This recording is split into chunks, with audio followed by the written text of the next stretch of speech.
Comment gérer les conflits?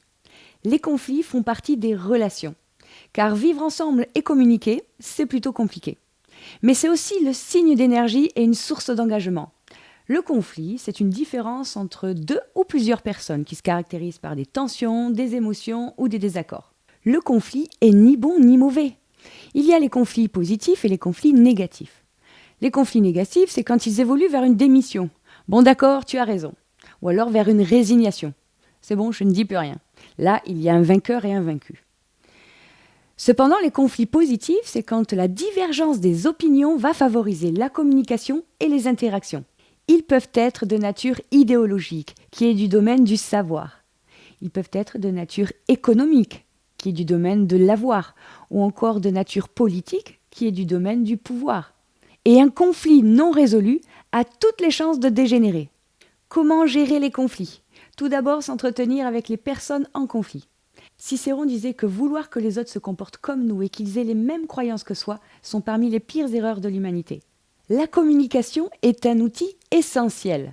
Il faut prendre le temps de communiquer dans le respect de chacun.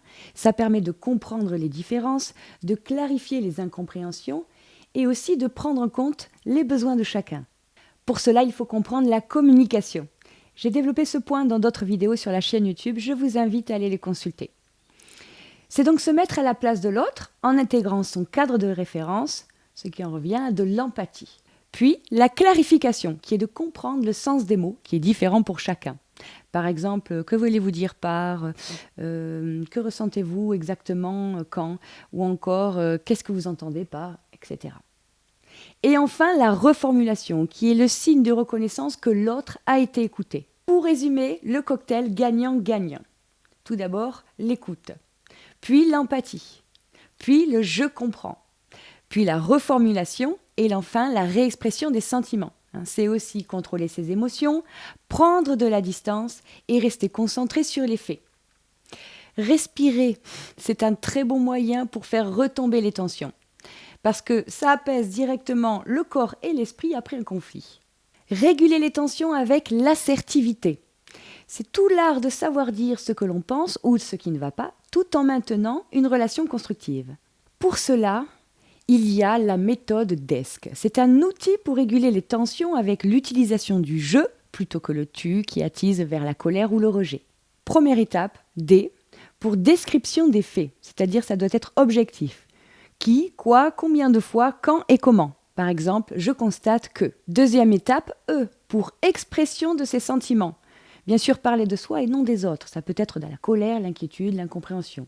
Par exemple, je suis mécontent, je suis préoccupé. Troisième étape, S, pour suggérer une solution, c'est-à-dire proposer une autre façon d'agir. Être simple, précis. Par exemple, je te propose de. Et quatrième étape, C, pour conséquences positives et heureuses pour tous. Là, c'est décrire les avantages pour chacun. Par exemple, ainsi nous pourrions, etc. Alors, agir bien avant que les choses s'enveniment. Traiter un seul problème à la fois. Trouver le bon moment pour agir et aborder le problème en privé. N'hésitez pas à liker et partager la vidéo si elle vous a plu. Et si vous êtes nouveau sur la chaîne, n'oubliez pas de vous abonner et d'activer la notification pour ne rater aucune des prochaines vidéos. Et si vous avez des questions, des idées ou des commentaires, n'hésitez pas à les laisser en bas de la vidéo, j'aurai le plaisir de vous répondre. À bientôt!